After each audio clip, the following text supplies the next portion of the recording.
안녕하십니까 성도 여러분. 상당히 추운데 예수님의 따뜻함에 이끌려서 주의 전에 오셨죠? 추위에 밀려서 오신 것이 아니라 그렇게 오신 여러분들을 진심으로 환영합니다. 오늘 이 시간에는 치유의 이적이라고 하는 제목으로 함께 주의 말씀을 살피겠는데, 여러분들이 보실 때에 사복음서를 보게 되면 예수님께서 행하신 수많은 이적들이 나오죠. 얼마나 행하셨을까 우리 주님께서. 사복음서에 기록되어진 예수님께서 행하신 이적의 횟수를 살피면 35개. 많아요, 적어요? 그 중복되어진 것을 고려한다고 하면 37개로 정리할 수 있고, 그런데 예수님께서 3년 반 동안 생애하시면서 행하신 이적이 37개밖에 되지 아니할까? 그것은 아니죠. 그것은 아니고 기록되어진 것이 37번이다라고 하는 사실로 이해하시면 좋을 것 같습니다. 요한복음 21장 25절에 있는 말씀 보면 예수님의 행하신 일이 이 외에도 많으니 만일 낱낱이 기록된다면 이 세상이라도 이 기록된 책을 두기에 부족할 줄 아노라 그랬어요. 행하신 일들은 수없이 많은데 그것을 다 기록하지는 않았다. 그럼에도 불구하고 기록되어진 내용이 우리에게 어떻게 영향을 미치면 넉넉함을 준 넉넉함. 요한복음 20장 30절에서 31절, 예수께서 제자들 앞에서 이 책에 기록되지 아니한 다른 표적도 많이 행하셨으나, 그냥 기록되어진 것 말고도 많이 행하셨단 말이에요, 이적을. 그렇죠? 그런데 오직 이것을 기록함은, 많은 것들을 다 기록하지 아니하고 오직 이것을 기록함은 너희로 예수께서 하나님의 아들 그리스도이심을 믿게 하려 함이요 또 너희로 믿고 그 이름을 힘입어 생명을 얻게 하려 함이라 그랬어요. 그냥 기록되어진 내용만일지라도 우리가 예수님이 하나님의 아들이심을, 우리의 구속주 되심을 믿기엔 넉넉하다. 이러한 어떤 그 성경 정보를 통하여 우리가 영원한 생명을 얻기에 넉넉한 지식이다 라고 하는 사실이죠. 그렇기 때문에 37개의 행하신 기적이 기록되었을지라도 우리가 예수 그리스도를 하나님의 아들 되심을, 그 다음에 그 예수님을 믿음으로 말미암아 우리가 구원받기에 넉넉한, 믿음으로 이끌기에 충분한 근거가 된다라고 하는 사실을 기억하시고, 요 적은 분량 때문에 내가 예수님을 믿을 수가 없어 이렇게 말하는 성도들이 없게 되기를 바랍니다. 넉넉합니다. 넉넉합니다. 예수님이 행하신 이적을 분석해 보면 병 고치시는 이적이 19번, 죽은 자를 살리신 이적은 3번, 귀신을 쫓아내신 이적은 6번, 자연 표적은 9번, 이렇게 정리할 수 있습니다. 이 중에 2개는 고치는 것과 귀신을 쫓아내는 그러한 이 기적을 함께 행하신 것입니다. 자, 병 고치시는 이적을 잠깐 살펴봅시다. 마태복음 8장 17절 보면 이는 선지자 이사야로 하신 말씀에 우리 연약한 것을 친히 담당하시고, 누가? 예수님이 여러분들의 연약한 것을 친히 담당하시고 병을 짊어지셨도다 그랬어요. 병을 짊어지셨다는 이야기는 우리로 하여금 질병으로부터 자유케 하시는 치료자 되신다라고 하는 말씀이죠. 병이라고 하는 것은 인간의 연약성의 증거입니다. 그렇죠. 연약하기 때문에 질병에 걸리잖아요. 내가 질병에 걸렸다 그러면 난 참 연약하다 이렇게 표현할 수 있는 거예요. 그런데 사람들은 살면 살수록 연약해질 수밖에 없어요. 뭐의 영향 때문에? 죄의 결과이기 때문에 그래요.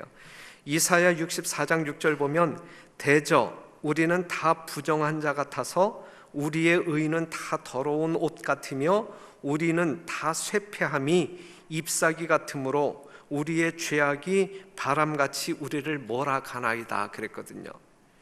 여러분들이 올해도 2019년도를 살아가면서 이 계절의 변화를 뚜렷하게 느끼고 계시잖아요. 얼마 전에는 예쁜 단풍에 취했었는데 지금은 정말 이 추위 때문에 옷깃을 여미잖아요. 그렇죠? 예. 마찬가지로 죄의 영향력 아래 죄의 결과를 가지고 사는 우리들이, 이 육신이 나이가 먹어가면서 어쩔 수 없이 무릎도 아프고 등등등등 많이 쇠약해진단 말이죠. 우리의 죄악이 바람같이 우리를 연약함으로 몰아간다 그랬어요. 예수님께서 병을 고치신 것은 인간의 연약함을 누가 친히 짊어지시겠다는 이야기? 예수님이. 그것은 우리의 연약함을 친히 짊어지시겠다는 이야기는 또 다른 말로 이야기할 때 우리의 죄를 짊어지시겠다는 이야기예요. 우리 예수님은, 이 안식일의 주인 되신 예수님은 이러한 분이란 말이죠. 그렇기 때문에 안식일의 주인이신 예수님은 우리를 뭐 하시는 하나님? 치유하시는 하나님. 치유하시는 하나님. 세상에 들어온 모든 고통의 이유가 있다고 하면 그것은 죄다. 죄 때문이다. 병을 고치신 것은 죄를 치료하신다는 이야기로 바꿔 말할 수 있어요. 그래서 성경을 보게 되면 이 죄라고 하는 문제와 질병이라고 하는 문제를 같이 연결해서 사용합니다. 아시죠? 분명히. 누가복음 5장 31절에 있는 말씀 보면 예수께서 대답하여 가라사대 건강한 자에게는 의원이 쓸데없고 병든 자에게라야 쓸데있나니 내가 의인을 부르러 온 것이 아니요 죄인을 불러 회개시키러 왔노라 그랬어요. 병든 자와 죄인을 같이 묶어서 사용하고 있어요. 마가복음 2장 5절에 있는 말씀, 예수께서 저희의 믿음을 보시고 중풍병자에게 이르시되 소자야 내 죄 사함을 받았느니라 그랬어요. 내 죄 사함을 받았느니라 그랬을 때에 이 중풍병자는 중풍병에서 고침을 받았어요, 안 받았어요? 고침을 받았다. 죄 사함과 질병 치유는 같이 일어나고 있는 사건이다라고 하는 사실이죠. 요한복음 5장 14절, 보라 내가 나았으니 더 심한 것이 생기지 않게 다시는 죄를 범치 말라 그랬어요. 사랑하는 성도 여러분, 여러분들이 육신적인 질병에서 노임을 받았을 때에 육신적인 질병을 가져올 수 있는 원인을 계속적으로 제공하는 어리석은 분들 없잖아요. 그것은 어리석은 거예요. 내가 어떤 질병의 원인을 가지고 있는데, 그런데 하나님의 은혜로 말미암아 내가 치유함을 받았는데, 그런데 그 이후에 이 원인 제공을 계속적으로 하는 생애를 산다라는 것은 지혜롭지 못한 삶입니다. 우리가 죄로 말미암아 죽을 수밖에 없었지만 예수님의 보혈로 말미암아 고침을 받은 사람들이잖아요. 그럼에도 불구하고 우리가 또다시 죄 가운데로 돌아간다고 하게 되면 어리석은 거예요, 지혜로운 거예요? 어리석은 거예요.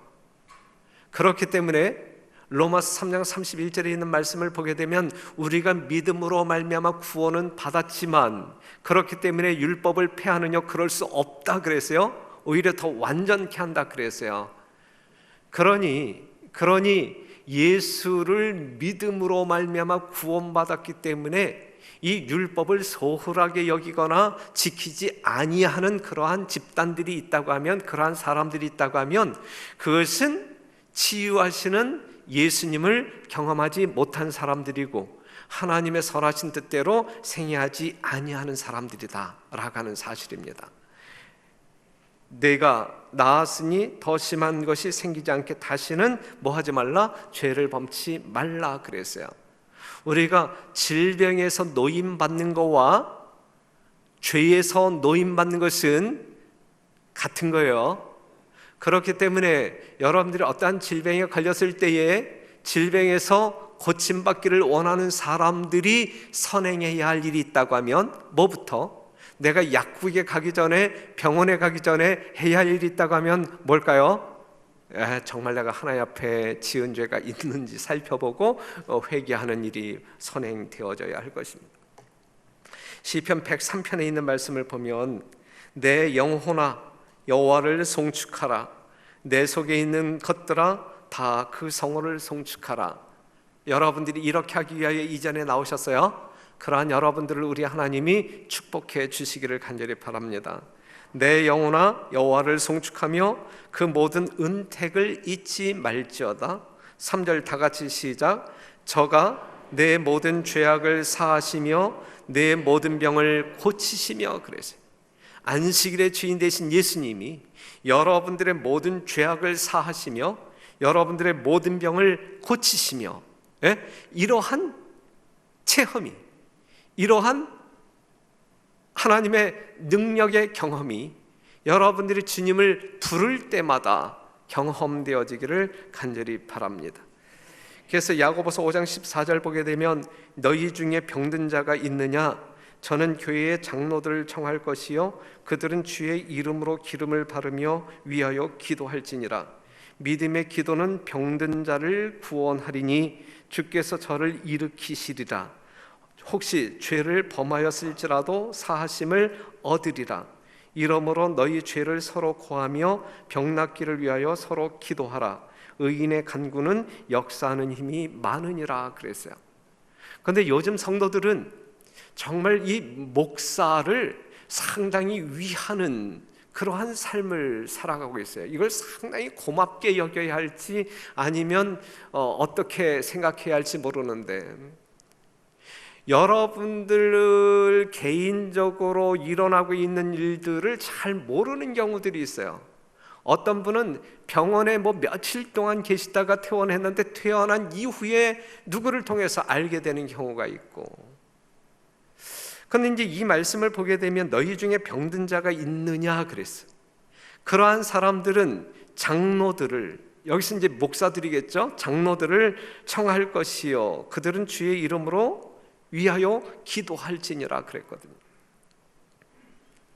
우리 목사님이 나로 인하여 바쁘시면 안 되니까, 또 과로하면 안 되니까 그냥 나 혼자 조용히 병원에 있다가 그냥 퇴원하자, 이제 이러한 어떤 그 심령들, 이 부드러운 심령들을 가지고 계시는 것 같은데, 그러지 말게 되시기를 바라고, 함께 기도하면 하나님의 능력을 우리가 경험할 수 있을 것이다 라고 성경에서 분명히 이야기하고 있어요.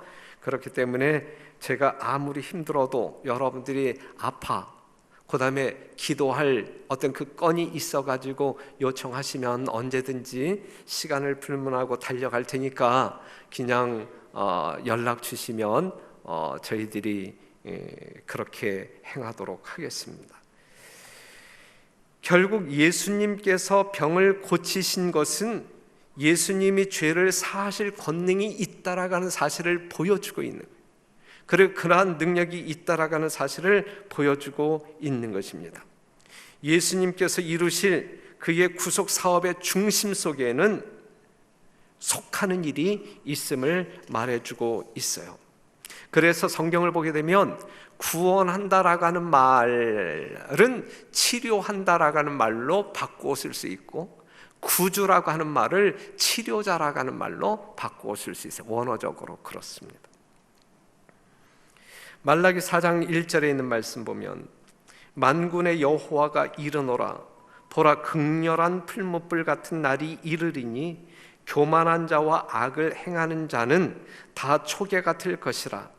그 이르는 날이 그들을 살라 그 뿌리와 가지를 남기지 아니할 것이로되. 그래, 이러한 부류의 사람들이 있고, 그 다음에 이제 2절, 내 이름을 경외하는 너희에게는 의로운 해가 떠올라서 치료하는 광선을 발하리니 너희가 나가서 외양간에서 나온 송아지같이 뛰리라 그랬어요. 우리가 어떠한 질병에 걸렸을 때에 치료함을 받는 사람이 있고, 그냥 그 질병 가운데 죽을 사람도 있다는 이야기죠. 말라기 4장 1절에서 2절에 있는 말씀을 보게 되면 하나님을 경외하지 아니하는 사람은 그렇게 살다가 그렇게 갈 것이고, 하나님을 경외하는 사람들은 치료하는 광선으로 인하여 정말 의로운 해로 말미암아, 예수님으로 말미암아 고침을 받아 정말 외양간에서 나온 송아지가 정말 순수무구한 마음으로 자유를 만끽하듯이 우리가 질병에서 놓여 사망에서 놓여 자유로움을 만끽하게 될 것이다. 여러분들은 어떠한 존재가 되시겠습니까? 정말 외양간에서 나온 송아지처럼 생애하시는 믿음의 성도들 되시겠습니까? 아니면 정말 힘들게 역경 가운데 살다가 결코 아무런 소망 없이 희망 없이 그냥 절망 중에 사망하시겠습니까? 이 자리에 계신 성도 여러분, 여러분들은 하나님의 이름을 경외하는 사람들로 매 순간 치유의 광선을 경험하심으로 뭔가 자유를 만끽하는, 영적으로나 육적으로나 뭔가 자유를 만끽하는 여러분들이 되시기를 간절히 바랍니다. 그렇기 때문에 이사야 34장 24절 보게 되면 그 거민은 내가 병들었노라 하지 아니할 것이라, 거기 거하는 백성이 사죄함을 받으리라 그랬거든요. 저는 우리 별내교회에 드나드는 모든 성도들의 입을 통해서 이러한 찬양이 나왔으면 참 좋겠어요. 우리 별내교회는 정말 병들었다 말하는 자가 아무도 없었으면 참 좋겠어요. 정말 바람이지만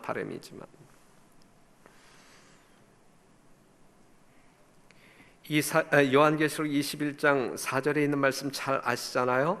모든 눈물을 그 눈에서 씻기심에 다시 사망이 없고 애통하는 것이나 곡하는 것이나 아픈 것이 다시 있지 아니하리니 처음 것들이 다 지나갔음이로라 그랬어요. 아픈 곳이 없는 그곳이 천국이죠. 질병이 없는, 사망이 없는 그곳이 천국이죠. 그러니까 여러분들 삶 가운데 이러한 일들이 경험되어지지 아니하였으면 참 좋겠다 생각되어져요. 그러한 건강한 모습으로 하나님께 영광 돌리는 생애를 사시게 되기를 간절히 바랍니다. 하지만 우리는 죄의 영향력 아래 사는 사람들이기 때문에 여러분들이 아무리 조심을 한다 할지라도 우리는 질병에 걸릴 수밖에 없는, 그러한 어떤 그 위험성에 노출되어 살 수밖에 없는 운명에 처한 사람들입니다. 그렇죠? 여러분들이 그러한 어떤 그 질병을 처리할 죄를 짓지 아니한다 할지라도 오염되어진 어떠한 것으로 말미암아 그 다음에 우리가 정말 골라서 취하지만 이미 여러 가지 어떤 그 우리의 질병을 이렇게 발생시킬 수 있는 여러 가지 조합되어진 음식을 섭취함으로 말미암아 내가 원하지 않아도 어느 날 갑자기 질병자가 될 수 있어요.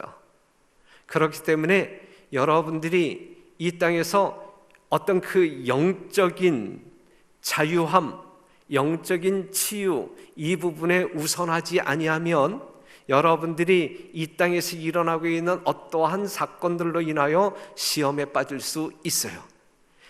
교회를 이렇게 열심히 나가고 신앙생활을 이렇게 신실하게 하는데 내가 왜 암에 걸렸어? 만약 그렇게 하나님께 묻는다고 하게 되면 그것이 시험의 요인이 될 수 있어요. 우리가 아무리 철저하게 생애한다 할지라도 식생활 부분에 있어서 제가 상당히 철저하게 살아가고 있죠. 저 정말 채식가이고 그 다음에 간식 최대한으로 안 하려고 하고 그 다음에 식사 시간 정확하게 지키려고 애를 쓰고 있고 뭐 이렇게 시간이 있을 때마다 애기봉 오르락 내리락 하면서 운동도 하고, 그런데 제가 암에 걸릴 수 있어요 없어요? 걸릴 수 있단 말이에요.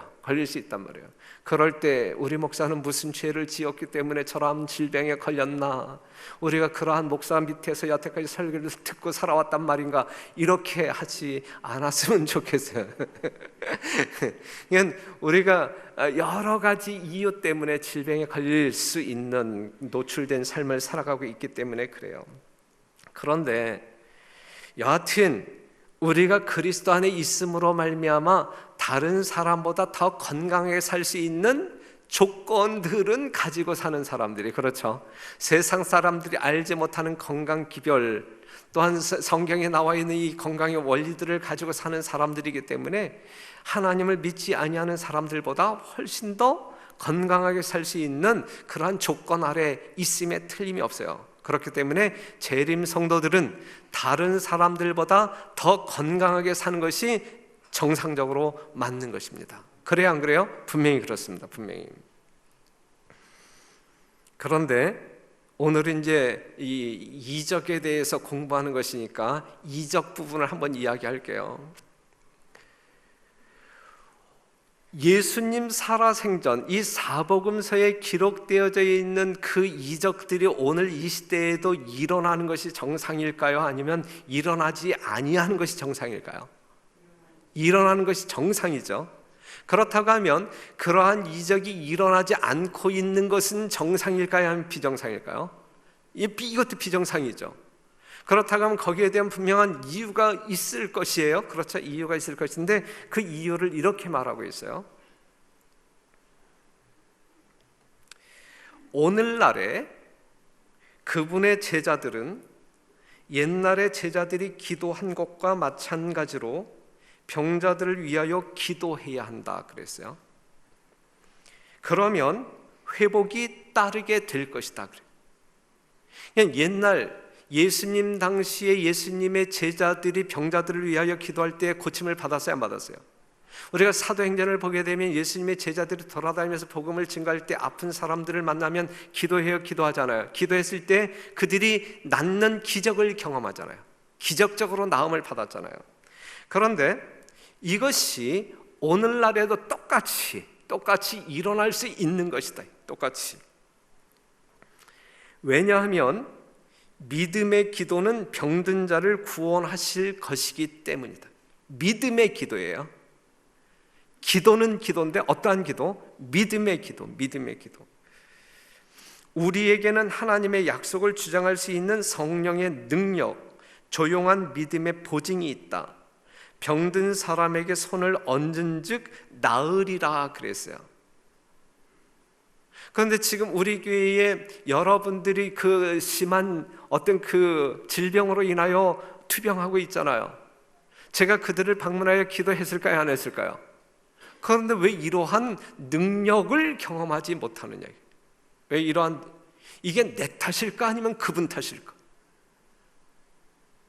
여러분들 평가해 보시겠어요? 이 담임 목사 탓일까? 아니면 그분 탓일까? 상당히 무거운 주제를 제가 웃으면서 말씀드려서 아주 죄송해요. 하지만 조금 어떤 그 예민한 부분 있어요. 지금 제가 읽어 내려가면서 설명드릴 때. 하지만 그냥 어떤 그 말씀에 근거하여 여러분들이 이해해 주시기를 바라고, 우리가 어떤 그러한 전환이 필요하다라는 사실을 여러분들이 캐치했으면 좋겠는데, 그런데 주님의 약속은 사도시대와 꼭 마찬가지로 오늘날도 신뢰할 만한 약속이다 그랬어요. 사도시대에 일어났던 그러한 치유의 이적들이 이 시대에도 일어나야 마땅하다라는 사실을 말해주고 있는 거예요. 이해되시죠? 그런데 그것은 하나님의 자녀들의 특권을 나타내므로 우리는 믿음으로 거기에 포함되어 있는 모든 것을 붙들어야 한다. 하나님의 종들은 그분께서 역사하시는 통로이므로 그분께서는 그들을 통하여 당신의 치료하는 능력을 나타내시고자 원하신다. 병자들과 고통당하는 자들을 우리의 믿음의 팔로 안아서 하나님께 가져다 주는 것이 우리가 할 일이다 그랬어요.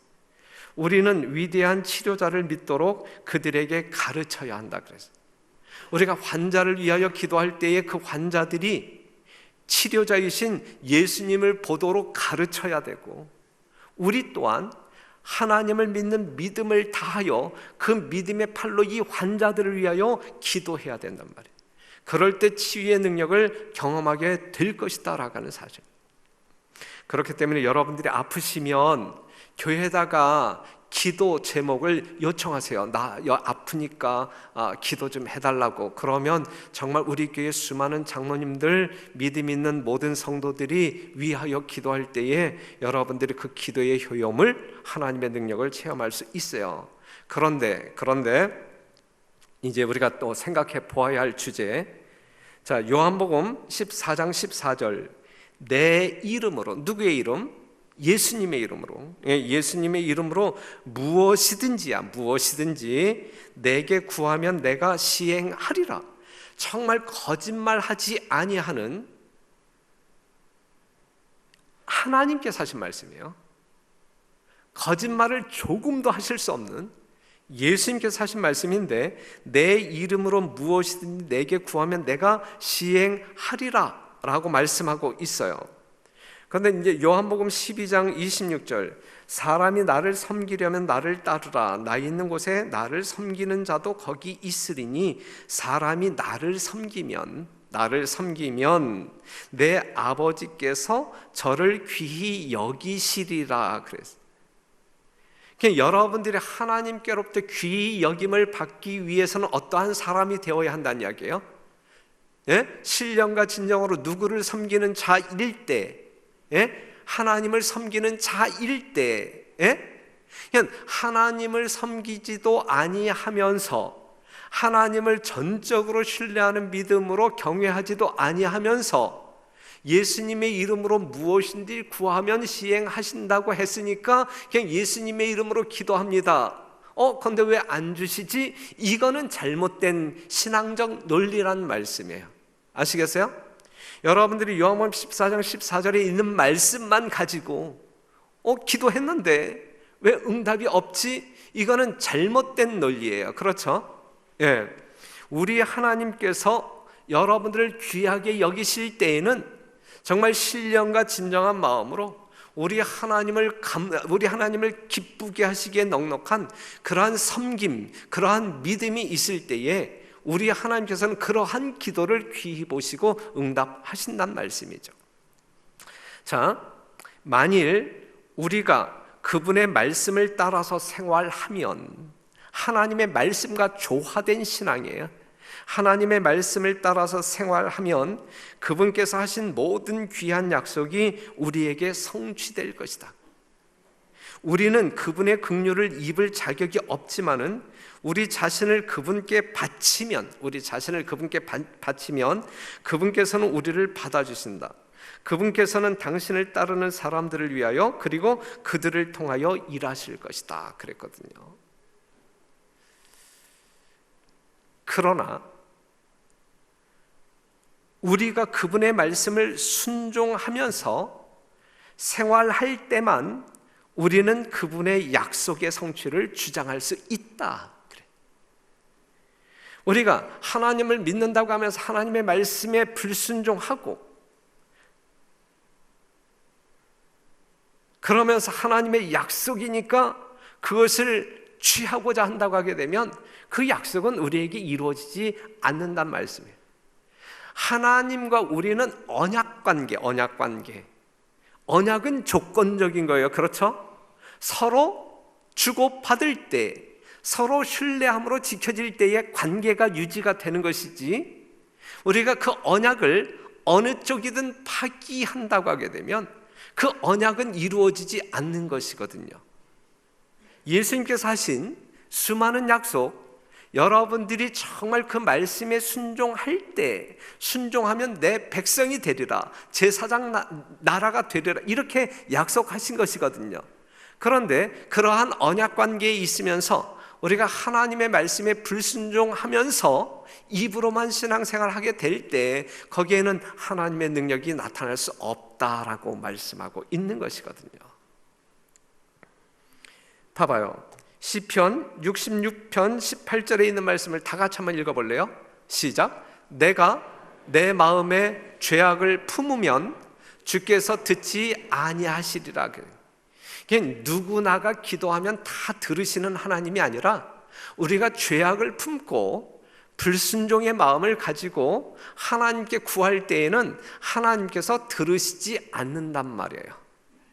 우리가 신령과 진정으로 전적으로 우리 자신을 하나님께 내어 맡기는 그러한 어떤 그 섬기는 자가 될 때에 우리는 하나님께로부터 귀히 여김을 받는 백성이 되는 것이지, 우리가 멋대로 살면서 하나님의 뜻과 상관없이 살면서 생애해도 우리 하나님이 우리를 귀히 이건 아니라 불쌍히는 여기시죠. 저 친구가 돌아와야 되는데, 정말 어떤 그 그리스도를 알고 구원받아야 되는데 이 마음, 정말 악인이 죽는 것을 결코 기뻐하지 아니하시는 그 하나님의 마음을 우리가 이해한단 말이에요. 그 하나님의 진짜 정말 이 아가페적인 사랑을 우리가 이해한단 말이에요. 하지만 우리가 그 하나님의 사랑에 힘입어 하나님의 말씀과 무관하게 생애한다고 하게 되면 우리는 하나님의 능력을 경험하기 어려운 사람이 된다, 이것입니다. 만일 우리가 그분께 부분적이요 반신반의의 순종을 할 것 같으면 그분의 약속들은 우리에게 성취되지 않을 것이다. 치료봉사에 분명히 나와 있는 말씀이거든요. 그냥 믿으려면 확실하게 화끈하게 믿자. 반신반의가 아니고 부분적인 신앙이 아니고 전폭적인 신앙. 전폭적인. 저도 이 부분에 있어서 정말 부족한 사람, 자신 있게 말할 수 없는 사람인데 우리 모두 이제부터라도 정말 내 자신의 의지를 주님께 맡길 때에 내 자신을 완전히 산 제물로 아주 전폭적으로 하나님을 신뢰하는 믿음을 소유한 백성들이 됨으로, 전적으로 순종함으로 우리가 사는 이 삶의 현장에서 하나님의 능력, 세상 사람들이 볼 때는 이적이라 말할 수밖에 없는 기이한 하나님의 능력을 체험하는 여러분과 제가 되기를 간절히 바랍니다. 이제 조금 민감한 이야기 한번 할게요. 민감한 이야기, 그냥 치료 봉사에 있는 말씀 그대로 이야기하는데, 왜 민감한 이야기이냐면 어떠한 질병에 걸렸는데 그 질병이 죄 때문에 저 사람 무슨 죄를 지었을까? 그 다음에 기도했는데 고침을 안 받아, 고쳐지지가 않아요. 저 사람은 여전히 회개하지 않았네. 이런 식으로 여러분들이 생각할 수 있는 그러한 문구이기 때문에 민감한 거예요. 여러분들 개인에게만 적용시켰으면 좋겠어요. 개인에게.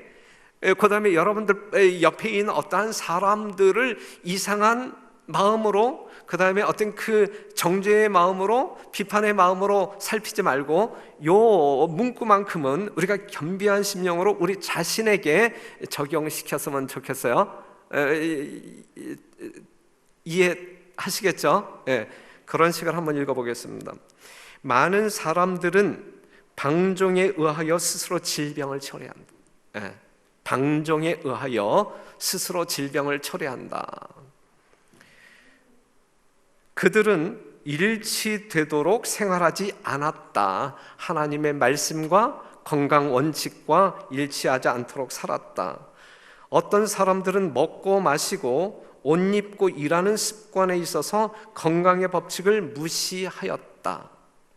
때로는 어떤 형태의 부도덕이 마음과 몸을 약하게 하는 원인이 되었다. 이 부도덕도 이 질병의 요인이 된단 말이에요. 만일 그런 사람들이 건강의 축복을 받게 되면 그들 중 많은 사람들은 하나님의 자연 법칙과 영적 법칙을 부주의하게 범하는 동일한 일을 계속 걸어갈 것이다, 그랬어요. 이거는 우리가 하나님께서 주신 어떤 원칙이 있는데 이 원칙을 무시했어요. 그래서 질병을 얻었어요. 그런데 하나님의 은혜로 말미암아 이 사람을 기적적으로 고쳐 주었어. 이럴 때 하나님께서 주신 건강 원칙, 자연 법칙, 이건 무시해도 뭐 상관이 없는 거네, 이러한 심령이 계속 유지될 수 있다 이거예요. 이건 하나님께서 원하시지 않는단 말이에요. 그렇기 때문에 그러한 사람들에게 하나님께서는 이적을 행하시어 고쳐주시지 않는다는 말씀이에요. 이 말씀이. 그냥 여러분들이 어떠한 암에 걸렸든지 무서운 질병에 걸렸을 때에 고침받기를 원한다고 하게 되면 먼저 우리의 죄를 회개하고 하나님의 말씀으로 돌아가야 된다. 우리가 하나님의 말씀으로 전적으로 돌아갈 때에 바로 거기에서 하나님의 능력이 나타날 수 있다. 그런데 우리가 여전히 하나님께서 주신 분명한 원칙적 말씀이 있음에도 불구하고 그 말씀이 우리의 심령 가운데서 무시되어지는 상황 가운데서 하나님의 기적을, 치료의 능력을 구하는 것은 이건 하나님께서는 그러한 기도를 응답하시지 않는다는 얘기예요. 이건 민감한 이야기예요. 그렇죠? 예. 개인적으로 적용합시다. 개인적으로. 예? 다른 사람 돌아보지 말고 내 개인에게 적용시켜요. 그 다음에 만일 하나님께서 기도의 응답으로 그들을 고쳐주시면 그들은 그들의 불건전한 생활을 계속하고 무제한으로 왜곡된 식욕에 방종할 자유가 있다는 구실을 만들 것이다. 예? 그냥 먹어도 돼, 막 먹어도 돼. 여러분들이 그 어려운 질병 가운데서 고침, 정말 그걸 하나님의 은혜로 간증한다고 하면, 하나님께서 나를 고쳐주셨다고 하게 되면 그러한 사람일수록 이 건강 원칙에 빨리 가야 돼요. 이 말씀을 보면 그렇단 말이에요. 이 말씀을 보면 만일 하나님께서 그런 사람들의 건강을 회복시키는 일에 이적을 행하신다면 그분께서는 죄를 조장하게 될 것이다. 그래서 우리가 불순종 가운데 있는데, 불순종 가운데에서 우리가 질병을 얻었고 여전히 불순종 가운데 있는데 그러한 사람의 기적적인 능력을 하나님께서 치유해 주셨을 때에는 하나님 자신이 우리의 죄를 조장하는 분으로 드러난다 이거지. 그렇기 때문에 그러한 상황 가운데서는 하나님께서는 치유의 이적을 행하시지 않는다 이거예요. 무슨 말씀인지 이해가 되십니까? 네. 그렇기 때문에 사랑하는 성도 여러분, 우리는 질병에 걸릴 수 있어요. 내가 아무리 잘한다 할지라도 질병에 걸릴 수 있어요. 하지만 하나님께서는 오늘날도 예수님 당시와 사도시대에 나타났던 수많은 치유의 이적 행하신다 그랬어요. 그런데 그 행하시는 때가 언제이냐? 행하시는 때가 우리의 믿음이 온전할 때, 우리의 삶이 정말 순종적인 삶으로 온전해질 때, 하나님을 전폭적으로 믿고 신뢰하는 그러한 올바른 조화된 말씀과 조화된 삶을 살게 될 때에 그러한 사람에게 하나님께서는 치유의 능력을 행하심으로 이적적으로 질병을 고쳐주신다 이거죠. 이 말씀 이해하시겠습니까? 이 병 고치는 이적을 통하여 배울 수 있는 교훈이고, 정말 오늘 이 시대에 우리가 얻어야 할 그러한 말씀임에 틀림이 없어요. 병 고치는 이적을 통하여 우리는 우리의 삶을 쇠폐케 하는 그 죄를 두려워하는 사람들이 되어야 할 것이고, 그 죄를 속량하신 예수 그리스도의 무한한 사랑에 감사하고 기뻐하는 사람들이 되어야 할 것이고, 이제 우리가 죄로부터 용서함을 받은 사람들인데 가서 또다시 죄를 짓는다고 하면 이거는 말이 안 되는 성도의 삶이고, 그렇기 때문에 우리가 구원받은 체험을, 그러한 어떤 그 믿음이 있는 사람들이라고 하면 영적으로나 육적으로나 하나님의 법칙, 하나님께서 우리를 지키시고 보호하시고 구원하시기 위하여 허락하신 그러한 구원의 법칙, 하나님의 거룩한 율법에 순종함으로 순간순간 하나님의 기이한 능력을 체험하시어 영적인 성장과 또한 육체적인 건강을 치유할 뿐만 아니라 유지하는 생애를 살게 되시기를 간절히 바랍니다. 우리 별내교회는 늘 하나님의 능력을 체험하는 성도들로 가득 차기를 바라고, 그것 때문에 우리가 하나님께 돌리는 영광이 더 풍부해지고 여러분들의 삶에 큰 기쁨이 있게 되기를 간절히 바라면서 말씀 마치겠습니다.